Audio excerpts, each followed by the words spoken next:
सोचो अगर सोनी कभी मार्वल के साथ डील नहीं करता, एमसीयू में स्पाइडरमैन कभी नहीं आता और एंड्रू गारफील्ड का स्पाइडरमैन यूनिवर्स चलता रहता।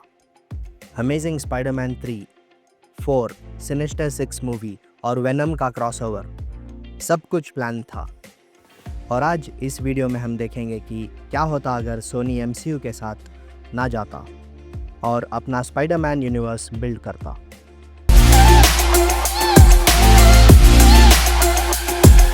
– 2014 में द अमेजिंग स्पाइडरमैन 2 के बाद सोनी ने अनाउंस किया था द अमेजिंग स्पाइडरमैन 3 जो जून 2016 में रिलीज़ होता और द अमेजिंग स्पाइडरमैन 4 जो मई 2018 में रिलीज़ होता।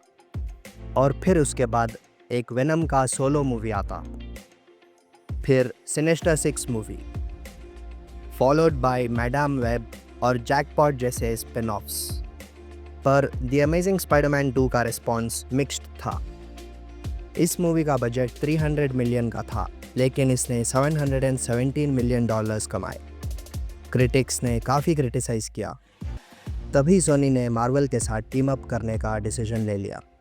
चलो मान लेते हैं सोनी ने एमसीयू को इग्नोर किया।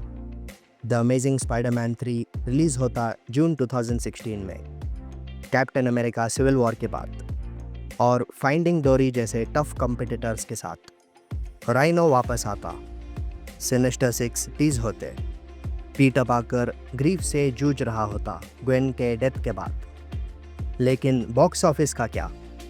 लगभग 600 मिलियन तक लिमिटेड हो सकता था। मार्वल तब तक फुली डोमिनेट कर रहा था। 2017 में सिनिस्टर 6 आता, Sony's answer to Guardians of the Galaxy और सुसाइड स्क्वाड। लेकिन पब्लिक हाइप उतना नहीं होता जितना मार्वल के हीरोज़ का होता। एस्टिमेट 450 से लेकर 500 मिलियन मैक्सिमम। इस मूवी में कूल रोस्टर होता, डॉक ऑक, वल्चर, राइनो, लेकिन without solid buildup. Risk high था। और फिर आता 2017 का वेनम सोलो मूवी। बिल्डअप होता द अमेजिंग स्पाइडरमैन 4 के लिए, जिसमें स्पाइडरमैन वर्सेस वेनम होता, Andrew Garfield versus Tom Hardy. That would have been epic. पर टाइमिंग गलत होती। इन्फिनिटी वॉर और डेडपूल 2 के सामने रिलीज़ होने का मतलब डिज़ास्टर हो सकता था। मुझे लगता है सोनी डिले करता और ये क्रॉसओवर लेट 2018 में रिलीज़ होता और तब हो सकता था $1 billion hit.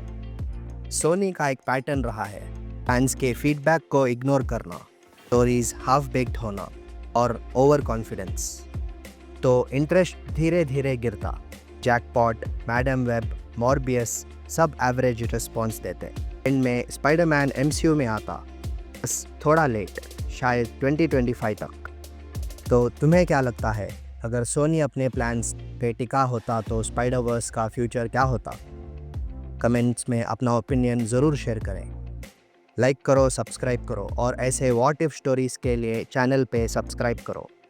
Thank you for watching.